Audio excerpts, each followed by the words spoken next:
My name is Cassandra LeClair, and I'm a communication studies professor and relationship expert.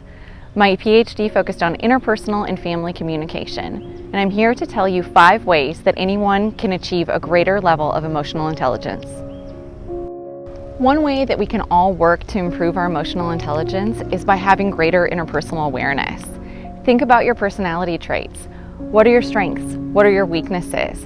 What areas do you maybe want to improve upon? When we get to know ourselves, we also need to get to know our needs. Think about the ways that you want to develop connections.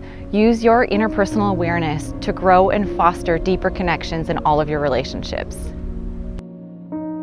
Another way we can improve our emotional intelligence is to acknowledge and accept our emotions.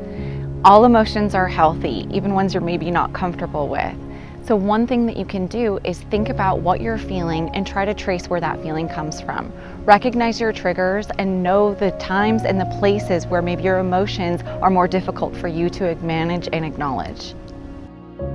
The third thing that we can do when we're working on our emotional intelligence is we can actively engage. So when you're listening to another person, what do you need to give them in that moment? A lot of times it involves nonverbal immediacy.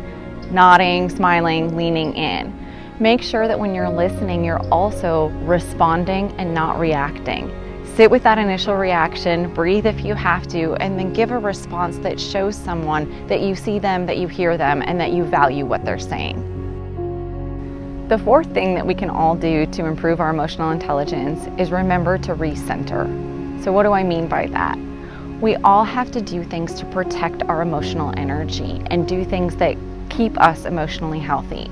This involves things like setting boundaries and remembering to say no, both at work and at home. It's also important for you to think of things that involve self-care that really make you feel rejuvenated and refreshed. Self-care is not selfish.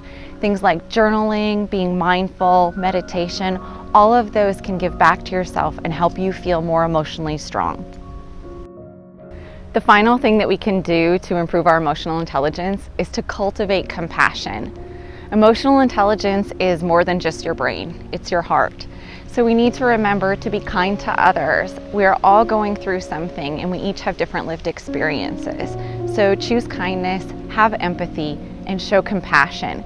The more compassionate we are to others, the more that grows, and we can create bigger and bigger resources to encourage and help others and to create those connections that we all seek so much.